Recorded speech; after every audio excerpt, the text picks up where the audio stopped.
It's a multifaceted problem, but the key challenges around us as the users of the service. It's a system. It's helping our digital growth for facilitating payments and stuff like this. But then what you've got now are people who are in the system and they try to manipulate you to release your PIN or authorize payments that you did not actually go for. So we tend to, as an authority, we tend to focus on the education part. Because the systems have been designed, there's procedures for how you do transactions. You must protect your PIN, don't give your PIN to people. But you find that someone will can call an individual, give them some storyline. Somehow they get lost in the story and they hand over the PIN.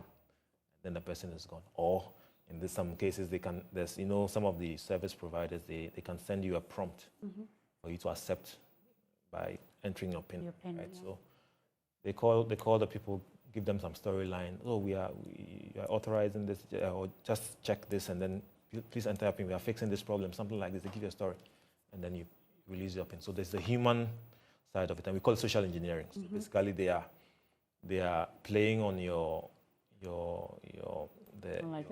helpfulness, or you want to help somebody out, and then they trick you. So it's not so much that it's a system issue, but it's more around how we are using it as users. But as an authority, we work with the service providers a lot, where we see there are any system or technical issues, they look into it. But we need to be focusing on ourselves as the users.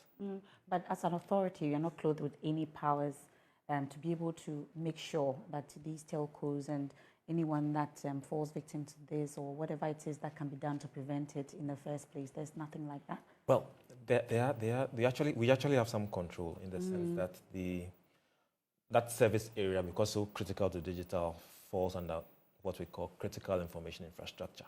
Okay. So that big term, or we call it CIF for short, basically just means that there are infrastructure within our ecosystem that are deemed critical to the functioning of the country. So either if there's an outage to those systems, there might be a national security issue, or it might impact socio-economic status of the country. So the MoMo system or the ICT infrastructure falls under one of those categories. So we have a team that's focused on protection of those infrastructure. So they do that by issuing directives, conducting audits, and checking for compliance to best practices. So if you say you're offering a MoMo service, okay, there are best practices for building such a system. There are best practices for, let's say, validating your users. We look into all that together with people like the NCA that look directly after the sector. So we do have some control. Well,